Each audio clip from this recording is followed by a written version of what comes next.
Hey everyone, it's me, Buffy G, and I'm back here with another information or some more information. So it's on dialysis.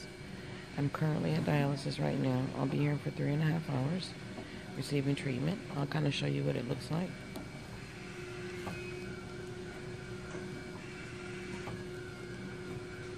Those two lines there, one removes the blood and one puts the blood back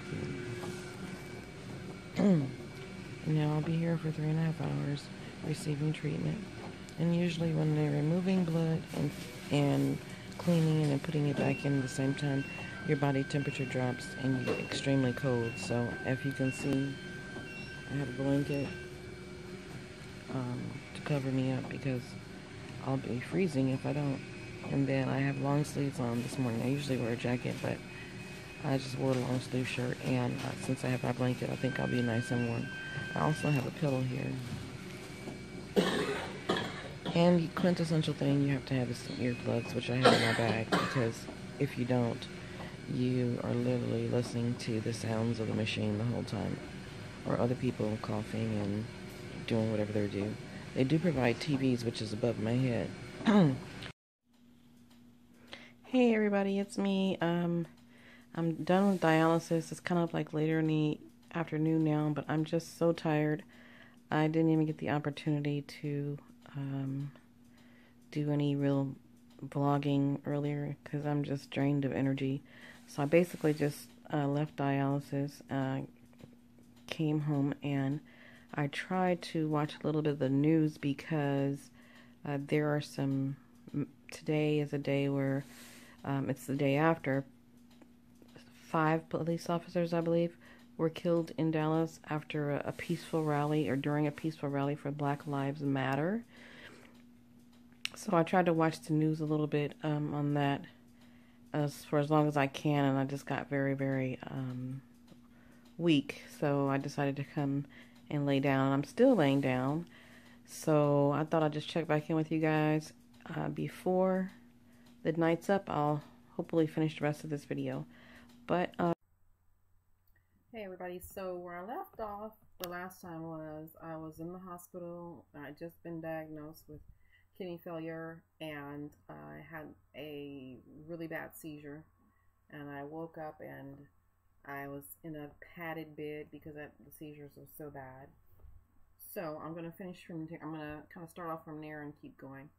So when that happened, when I woke up and I was laying there, they explained to me what was going on, that I was receiving dialysis and that it was life-saving treatment. And they told me that they were just about ready to get me off the machine and take me back to my room. And that's when I realized that my mother, my brother, and one of my brothers, one of my sisters, and my mom had actually flown in to Clearwater, Florida. Well, it was St. Petersburg, Florida at the time.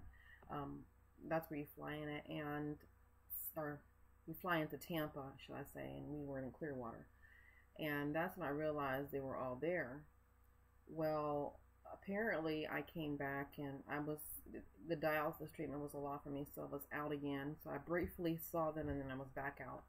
And then I woke up again, and when I woke up again, I believe it was like a day later, and then they told me that I'm going to go have dialysis again the following day. I had it the following day after that, and I suffered another seizure. And this time I was asleep for a couple of days. But, of course, I did regain consciousness.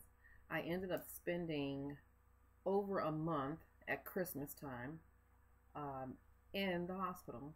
And what was so interesting about that is that they put me through so many different types of tests to make sure I was not experiencing anything else. It was just amazing to them that this person came in here out of nowhere with a severe anemia to the point where they didn't even understand why I was alive, but I knew it was by God's grace that I was there. And I had doctors surrounding me all day.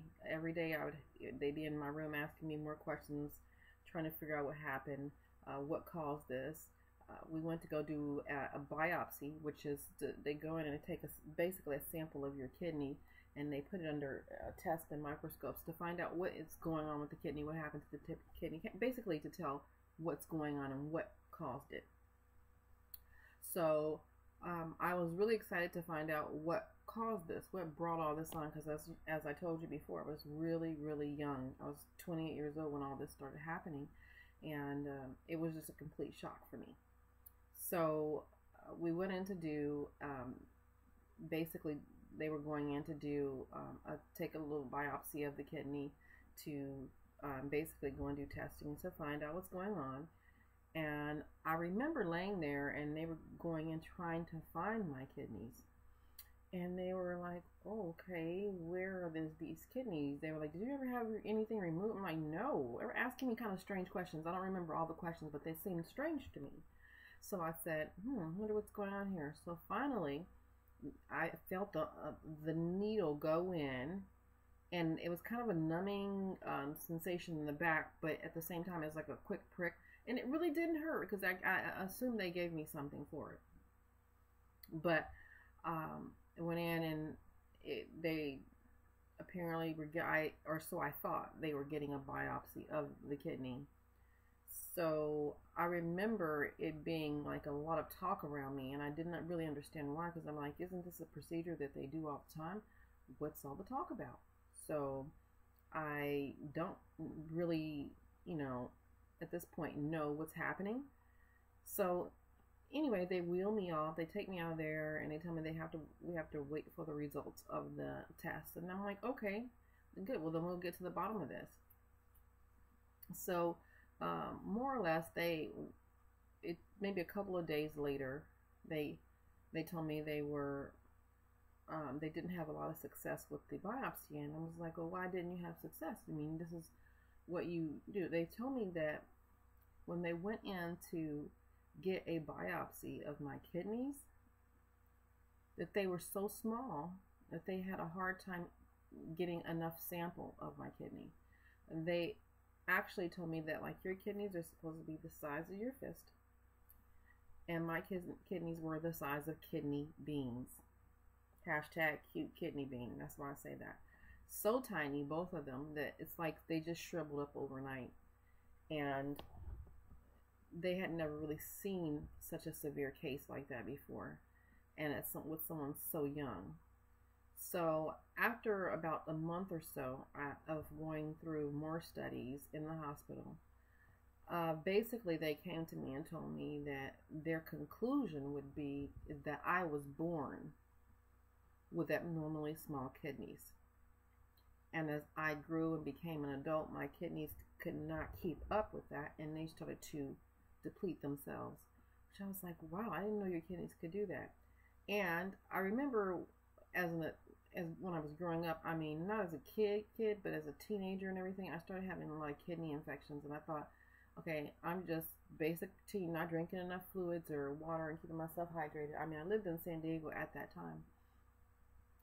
And it turns out that it was probably all along that I just did not have the right kidney size. It never compensated for my body. In other words, it just started working in overdrive, and it was not replenishing itself. Because usually with a kidney, they'll tell you, even when you get kidney transplant, that you only really need one kidney because that kidney will grow to adapt for your body.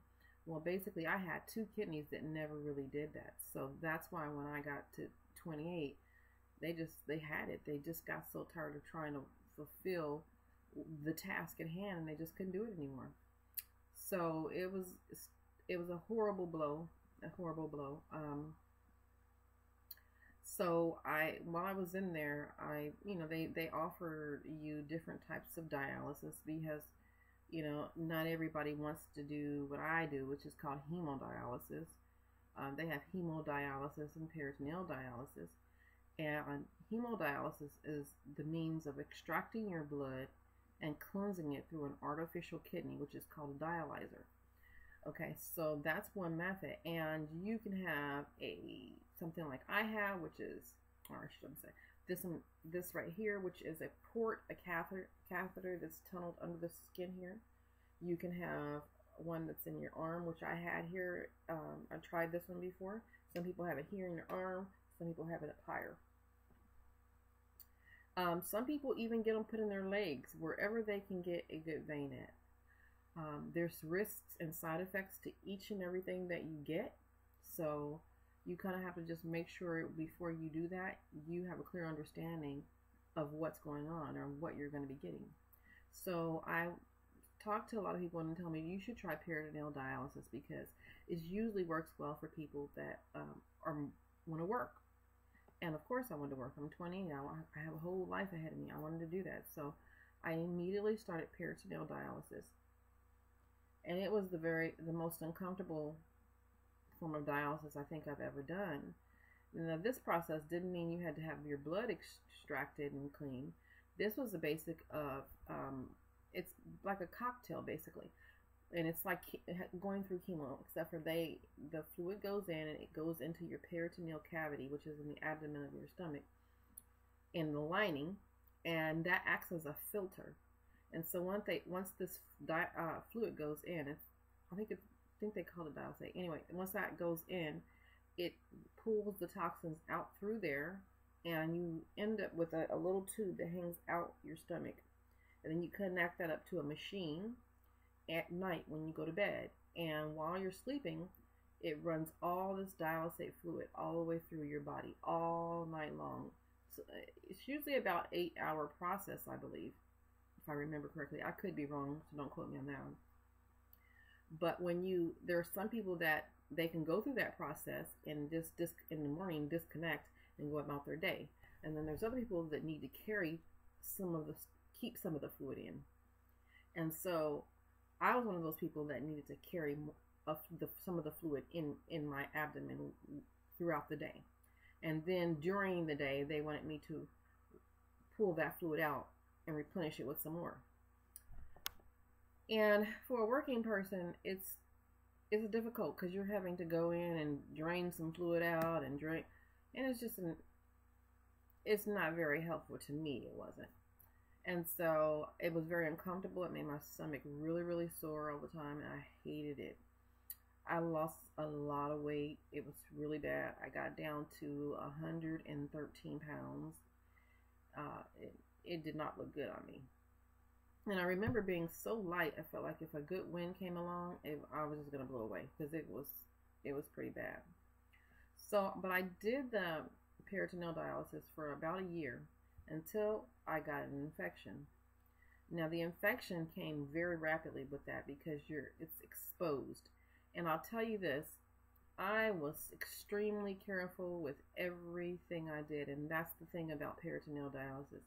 You can be extremely careful and follow all the directions, but all it takes is just a little bit of something to get on the cap and it gets into your stomach. And I mean, when I say pain, intense pain, it feels like someone's kicking you in the stomach repeatedly over and over and over again.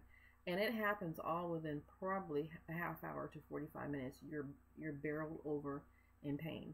And that is what happened to me. And my indication was I went to go, I disconnected, and about 15 minutes later I started getting a little lightheaded, and after that I started getting dizzy. Then the pain kicked in, and I immediately knew, I said, something's not right. I didn't even have a chance to really get dressed good. I had to call an ambulance because I was barreled over in pain, and the ambulance came and they took me, and they took me to this hospital that I had never been to, and I kind of lost consciousness, so I didn't know really what hospital I was going to. So they took me to this hospital in Clearwater, not Clearwater, I think it was Clearwater, yeah, Clearwater, Florida. I'll just say this much: I almost died in there because they were overdosing me on medication. They were giving me pain medication, but they were just overlapping it so severely, and I was allergic to it. And I woke up covered in hives, and I was so traumatized by these hives. I started imagining things that weren't happening in the room, and I knew, I was like, something is not right. Why am I like this? And the nurse walks in, and I'm like, why am I said, do you see this? And I'm like rubbing my skin and everything, and I'm on fire. I'm literally on fire, and I'm talking to her, and I kind of glance over and look out the window, And literally, this is how the mind works. I'm looking at a parking structure, but my mind sees the parking structure just collapse. And I'm screaming like, "Oh my God, are you seeing this?" And she's like, "What?" And at that point, she's like watching me close. She's like, "Oh my gosh, you have all these hives and rashes all over your body." I'm like, "Yeah, but I don't know how long I've been like this because I just woke up." And literally, she goes, "Oh, okay, I'll be back." I laid there for what seemed like hours. Nobody came back. I ended up getting up and just running down the hallway. I was like, "Can somebody help me? Are you? I mean, this is crazy. Why am I laying here feeling like this?" And finally, a charge nurse walked me back to the room, and then they started giving me a Benadryl to counteract it. Now, mind you, going through that whole process, you would think that they would be monitoring everything. I get this Benadryl, and it knocks me out, and I wake up. By that time, I've been in the hospital 2 weeks now. And I am just like, wow, this is crazy. They've been giving me antibiotics and everything. And the whole experience was just horrible. And I said to myself, I'm here and not a soul knows I'm here. Not a soul. Not my family, not anyone. Because I was taken away by the ambulance. And at that point, I wasn't working at that anymore because I had, just literally been incapacitated from being able to work because of the treatments. So I ended up getting out, and when I went to go get out, I'm like, where's my clothes? They lost my clothes. How do you lose someone's clothes? They lost my shoes, my clothes, and I'm like, okay, so what, am I supposed to go home in a gown? Then they had me scrubs. I'm like, well, where's my keys to my house and all that? Oh, well, it's in the lockup, but the guard, we have to wait for him to get here because he's not here.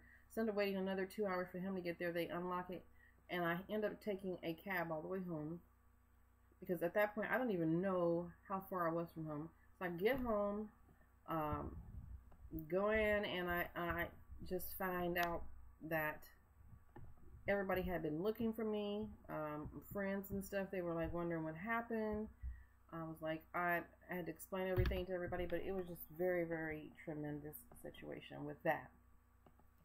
So, back to what I was saying, that is one form of dialysis, peritoneal, but it was not a very good one for me. So I chose to stay on hemo. So after I got out of the hospital originally, after being in there a month, after being diagnosed, I did go back to work, as I said, with the peritoneal dialysis. And I worked for another 7 months like that, and it became too much. It was just so much working like that and trying to do the dialysis as well. It was so overwhelming. I literally had no energy. I felt like I wasn't going to be able to perform that job the way that I needed to perform it on dialysis. So I ended up leaving that job, and I just went completely on disability for right after that because I went back to hemo treatments, and it just started draining my energy even more. And it was a horrible time because I literally was living there, and I didn't have any family there, and my friends all lived a distance away from me, so I was basically having to drive myself back and forth to the dialysis unit and get treatments, and it was hectic. It was very hectic, and after so long of doing it, it was just like I felt like it was just never going to be a bright light at the end of the tunnel. But I kept with it because I knew that I wanted to be alive. I had family. I had my daughter that was living in San Diego at the time, and it was like I wanted to be around to see everybody, so I had to do what I had to do. So I just kept pushing forward. And it's kind of sort of what I'm doing now, pushing forward. So after that 7 or 8 months of doing that, I ended up moving back to San Diego, California, because I had like family there.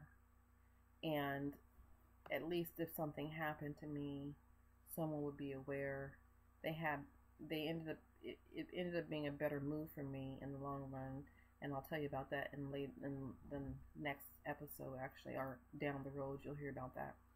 But so that's what I ended up doing. I ended up moving to San Diego, California, and that was in 2006 that I finally moved back. So I did the peritoneal dialysis for a year, and then I went on the hemo for 7 or 8 months.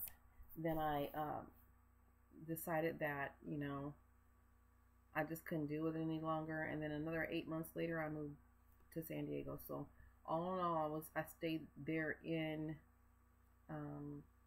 Clearwater after I was diagnosed for about almost a full 3 years of doing it, and I just couldn't do it anymore. So like I said, it led me back out to San Diego, and I moved out to San Diego in February of 2006. In my next blog, I'll tell you a little bit more about some of the things that happened to me while I was living there for that 3 years before I moved back to San Diego.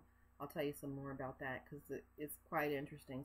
Some things really did happen, and it made me the person that I have to be now. And I don't know if any of my family really understands the things that I go through because I don't really verbalize a lot of stuff. I kind of deal with it internally, and if it gets to be too much, then I'll say something. But sometimes I feel like if you constantly complain and don't look at the brighter side of things, sometimes the situation won't improve itself. So as for right now, I got to keep a positive attitude and look ahead and know that there is a light at the end of the tunnel, and just hope that if people see and understand and hear what I'm saying in these videos, that they can relate better to people that are on dialysis or going through any kind of chemotherapy or any type of treatments like that whatsoever, because it's a very strenuous thing and lots of thoughts race through your mind. There are times when you can be in a dialysis unit or you're receiving chemo, and the person next to you may not make it out, but you did. So you have to just be thankful for that too, and keep just trained on it's like keeping your eye on the prize, and that prize is life. So like I said, if you like what you hear and you want to hear more, click on the subscribe button, leave me a comment. Until my next time, God bless everybody. Bye.